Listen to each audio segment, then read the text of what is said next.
बिस्मिल्लाहिर्रहमानिर्रहीम अस्सलाम वालेकुम। और ये है पोर्टुला पर्सलेन मोस्ट रोज़ प्लांट्स। और मेरे पास 3 टाइप्स की पर्सलेन है और इनमें आज बहुत सारी जो पर्सलेन्स होती हैं वो हमारे गार्डन में ब्लूमिंग कर रही होती हैं, लेकिन बहुत सारी जो हैं वो ब्लूमिंग पे नहीं आ रही होती हैं। तो इनकी रीज़न जानेंगे और जो डिफरेंट टाइप्स की पर्सलेन है उनके बारे में भी जानेंगे। और मोसरस प्लांट को गुलदपहरी और 9 o'clock और भी नेम से इसको जाना जाता है। और ये पर्सलेन है ऑरेंज कलर की, और मेरे पास जो है पिंक कलर की पर्सलेन भी है और स्टार शेप पर्सलेन भी है। और खूबसूरत जो पर्सलेन्स होती हैं आपके गार्डन में, इनके फ्लावर्स भी बहुत खूबसूरत होते हैं। साथ में विंडी भी चल रही है, खूबसूरत मौसम है। और जो बहुत सारे प्लांट्स गार्डन में, जैसे लास्ट ईयर इन्होंने बहुत अच्छी फ्लावरिंग की, लेकिन अब ये अच्छी तरह फ्लावरिंग नहीं कर रहे हैं। तो इनकी 1 साल में सॉइल जो है, अगर ये बहुत छोटे पॉट्स में है तो इनकी जो सॉइल है वो बहुत हार्ड सी और ख़राब भी हो जाती है। और अगर हम इनको जो है इनकी सॉइल चेंज नहीं करते हैं, जो बिग पॉट्स होते हैं वो तो 2-3 साल उनके चल जाते हैं। लेकिन जो छोटे पॉट्स होते हैं उनकी जो सॉइल होती है और बाज़-अवक़ात इनके जो पॉट्स होते हैं वो भी टूट जाते हैं, जो कि हमने डिस्पोजेबल ग्लासेस में और जो डिफरेंट छोटे से पॉट्स में लगाए हुए होते हैं, और वो ज़्यादा देर तक गार्डन में और ख़ास तौर पर धूप में नहीं चलते हैं। और क्योंकि ये धूप के प्लांट्स होते हैं, और दूसरे मेरे प्लांट्स जो बहुत माशाल्लाह, ये फैली हुई बेल है मेरी रंगून क्रीपर की, और इसकी बहुत प्यारी खुशबू आ रही है। बहुत सारे फ्लावर्स होते हैं जब हम गार्डन में आते हैं, तो अगर ये बहुत ज़्यादा तादाद में होते हैं तो इनकी बहुत प्यारी खुशबू होती है। और ये आप देख रहे होंगे कि ये पॉट मेरा टूट चुका है, और अगर ये बहुत बारीक से होते हैं और इनको हमने धूप में भी रखा हुआ होता है, और ये फिर ख़राब हो जाते हैं, और वक्त के साथ साथ इनको चेंज करना बहुत ज़रूरी है। और ये छोटी-छोटी चीज़ें होती हैं गार्डन में, अगर हम इनकी केयर नहीं करते हैं तो प्लांट्स पे फ्लावरिंग भी नहीं आती है, और इनको प्रॉपर जो खुराक होती है वो नहीं मिलती है। ये मेरी सी पर्सलेन है, और इसकी भी फ्लावरिंग हो रही है, और इसकी सर्दियों में भी फ्लावरिंग होती है। इसके जो अभी, क्योंकि अर्ली मॉर्निंग का टाइम है, तो अभी इनके फ्लावर्स इतने अच्छी तरह से ब्लूम नहीं हुए हैं, और अभी इनकी छोटी-छोटी बड्स बनी हुई हैं। और क्योंकि ये दोपहर के टाइम में खिलने वाले और सुबह मॉर्निंग के टाइम में तकरीबन 10 बजे तक खिलने वाले ये प्लांट्स होते हैं। तो जब-जब धूप निकलती जाएगी और इनमें फ्लावरिंग स्टार्ट होती जाएगी, और जो बड्स बनी हुई हैं और जो अभी बंद हुए हुए फ्लावर्स हैं वो भी ओपन हो जाएँगे। और ये स्टार शेप फ्लावर्स हैं, खूबसूरत फ्लावर्स, बहुत सारे फ्लावर्स फेड हो चुके हैं, और इनमें अभी मैंने जो है इनके सीड्स नहीं देखे हैं। और जो ये वाइट-वाइट से छोटे-छोटे से हैं, ये सीड्स नहीं हैं, इनके अभी सीड पॉड्स नहीं बने हैं। तो जो इनके अगर सीड पॉड्स बनेंगे तो हम उनको भी देखेंगे। बहुत सारे प्लांट्स होते हैं, बहुत सारे पोर्टुलाकास होते हैं जो सीड्स बनाते हैं, और बहुत सारी होती हैं जो कि सीड्स नहीं बनाती हैं। तो इनको हम कटिंग से बहुत ज़्यादा कर सकते हैं। और ये सी पर्सलेन जो है ये बहुत फैल गई थी मेरे गार्डन में, तो इसको मैंने बहुत निकाल-निकाल कर फेंका है। तो इनको अगर हम बहुत ज़्यादा ये हो जाती हैं 1 ईयर में, तो बहुत सारे पॉट्स में, क्योंकि ये ग्राउंड कवर प्लांट है और दूसरे बनिस्बत दूसरी पोर्टुलाका और पर्सलेन के ये बहुत तेज़ी से बढ़ने वाला प्लांट है। बहुत सारी पर्सलेन्स होती हैं जो कि बहुत तेज़ी से बढ़ती हैं, और बहुत सारे जो मोसरस प्लांट्स होते हैं थोड़ा स्लो बढ़ते हैं। तो ये बहुत तेज़ बढ़ने वाली, बहुत फैलने वाली, जल्दी से ग्राउंड कवर करने वाली पर्सलेन है, और ये बेल की तरह बढ़ती है। आप अगर इसको बहुत बिग पॉट, या आप इसको बहुत ग्राउंड में लगा देते हैं तो ये बहुत जल्दी से उसको कवर कर लेती है, और इसके छोटे-छोटे टाइनी-टिनी से फ्लावर्स बहुत खूबसूरत लगते हैं। तो बहुत सारे कंट्रीज़ में जहाँ का ये नेटिव है वहाँ पे इसको पिकल के तौर पर, अचार के तौर पर, इसमें सिरका डालकर और सलाद के तौर पर इसको खाते हैं। और ये खाने वाली पर्सलेन है, इसमें खूबसूरत फ्लावर्स भी आते हैं, और ये एक पॉट से दूसरे पॉट में और फिर तीसरे पॉट में ये चेन की तरह भरने वाली और ग्राउंड कवर करने वाली ये एक बेल कह सकते हैं, पर्सलेन बेल और खूबसूरत बेल। इसके अगर फ्लावर्स नहीं भी आते हैं तो सारा साल इसके जितने भी ये लीव्स होते हैं मोटे-मोटे थिक से बहुत खूबसूरत लगते हैं।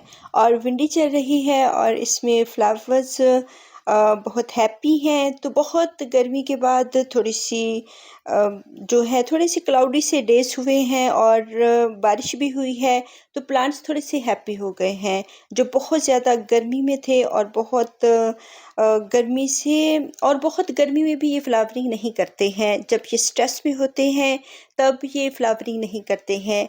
ना सिर्फ़ ये कि इनके जब पॉट्स टूट जाते हैं और इनको जब हम वाटरिंग करते हैं और कोई भी लिक्विड फर्टिलाइज़र देते हैं तो वो प्रॉपर इनको इनकी जड़ों तक नहीं पहुंचता है।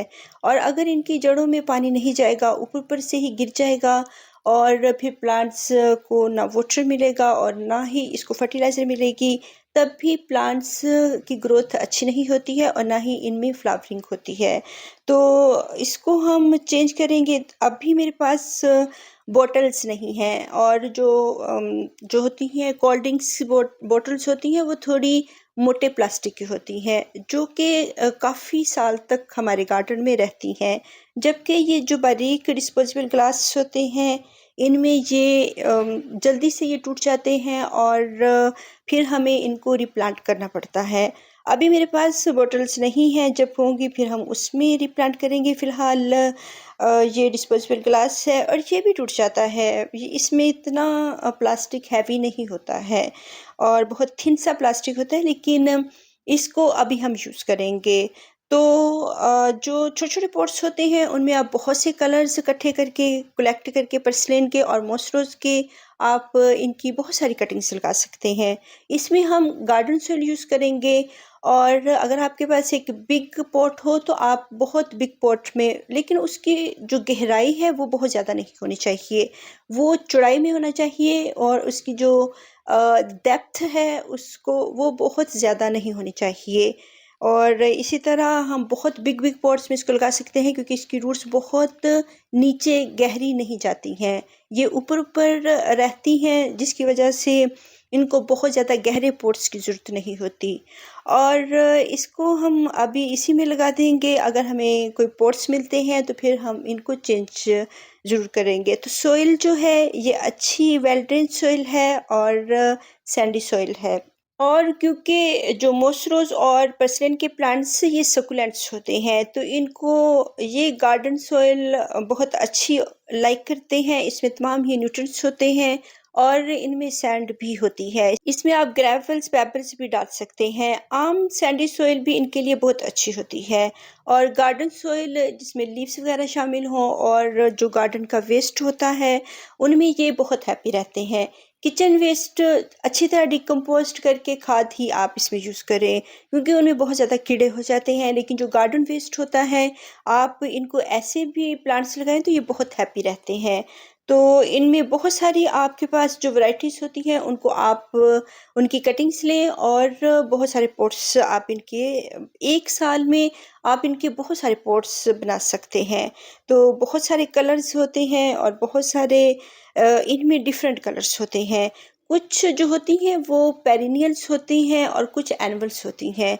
तो जो पेरिनियल्स होती हैं वो तो हर साल खुद ब खुद उनके कुछ जो ब्रांचेस रह जाती हैं, कुछ ड्राई हो जाती हैं, कुछ रह जाती हैं, तो वो अपने मौसम पे दोबारा से ग्रीन होना शुरू हो जाती हैं और उन्हीं ड्राई हुई जो ब्रांचेस में से बहुत सारी ब्रांचेस निकल आती हैं।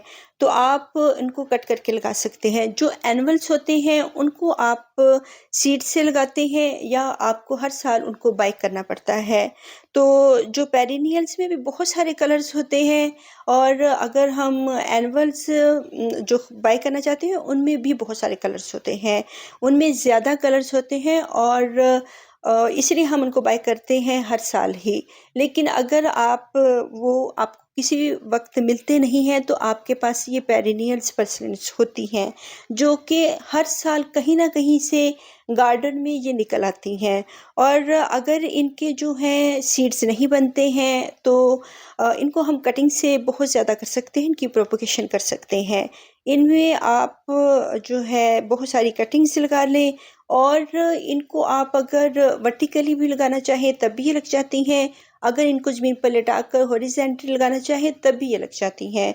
और इनके हर नोड एरिया से इनकी रूट्स भी बनती हैं और शूट्स भी बनती हैं, और बहुत जल्द इनकी रूट्स बन जाती हैं, बहुत जल्द ये ग्रो कर लेते हैं। 3-4 दिनों में जब इनका टाइम होता है, और अगर सर्दियों में इनका टाइम नहीं होता है ब्लूमिंग का, तो ये पेरिनियल्स के तौर पर गार्डन में रहते हैं, और सर्दियों में इनके बहुत प्यारे कलर्स होते हैं, रेड कलर और चमकते हुए कलर्स और येलो कलर। तो अगर इनके फ्लावर्स सर्दियों में नहीं भी आते हैं, और बहुत सारी पर्सिलेन जो होती हैं जो हमने बाद में लगाई हुई होती हैं, उनकी फ्लावरिंग हो रही होती है, लेकिन इनके जो लीव्स होते हैं वो बहुत खूबसूरत होते हैं, सर्दियों में बहुत कलर्स आते हैं। और जो पर्सिलेन है, इनकी भर भर की फ्लावरिंग होती है, और इनको हम सारा साल ही इंजॉय करते हैं, बहुत ठंडे दिनों में। और बहुत जो हार्श वेदर होते हैं, ये पसंद नहीं करती है। ये गर्मियों के प्लांट्स हैं, लेकिन फिर भी बहुत गर्मी में, बहुत जैसे पिछले दिनों बहुत गर्मी हुई है और अभी भी है, बारिश होने के बावजूद, लेकिन ये बारिशों में हैप्पी रहते हैं रेनी सीज़न में, और बहुत स्ट्रेस में इन्होंने फ्लावरिंग नहीं की है।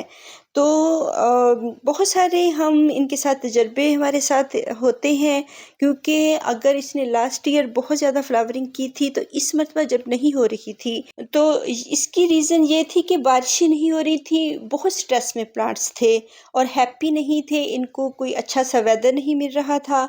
और दूसरा, अगर इनके पोट टूट जाते हैं और इनको प्रॉपर जो है वाटर नहीं मिलता और प्रॉपर फर्टिलाइज़र नहीं मिलती, तब भी ये अच्छी फ्लावरिंग नहीं करते हैं।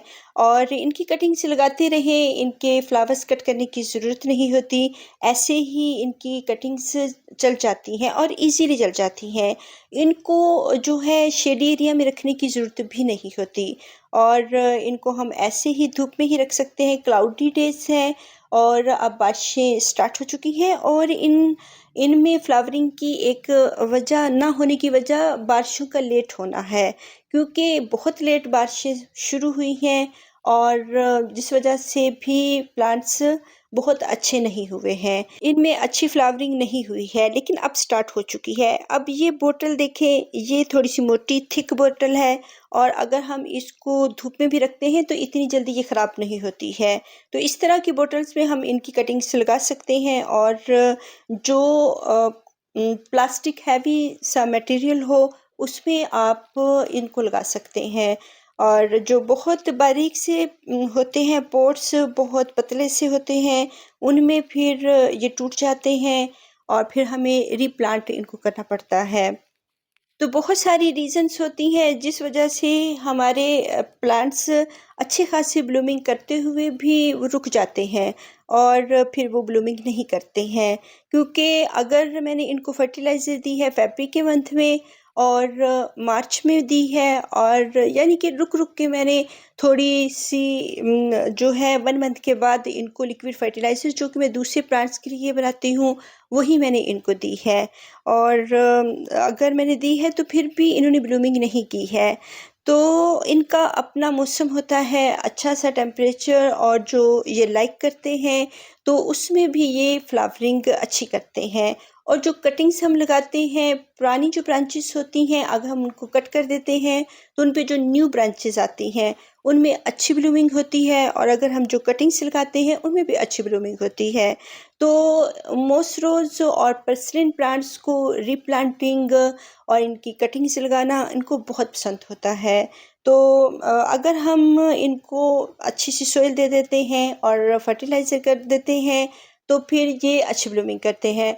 और एक रीज़न ये भी है इनकी ना ब्लूमिंग करने की, कि आइडियल टेम्परेचर होना बहुत ज़रूरी है। अब बारिशें हुई हैं, थोड़ा सी हवा में नमी हुई है तो ये हैप्पी हुए हैं और ये बहुत अच्छी तरह से फैले भी हैं और ग्रीन ग्रीन इनकी निकल रही हैं, जो इन न्यू न्यू शाखें निकल रही हैं, तो जिस वजह से फिर फ्लावर्स भी आते हैं। अगर इनकी न्यू न्यू ब्रांचेस ना निकलें तो फिर इन पे फ्लावरिंग भी नहीं होती है। और अगर हम इनको रोक के वाटरिंग करते हैं तो ये अच्छा है, क्योंकि ये सकुलेंट प्लांट्स हैं, फूल धूप के प्लांट्स हैं। अल्लाह हाफिज़।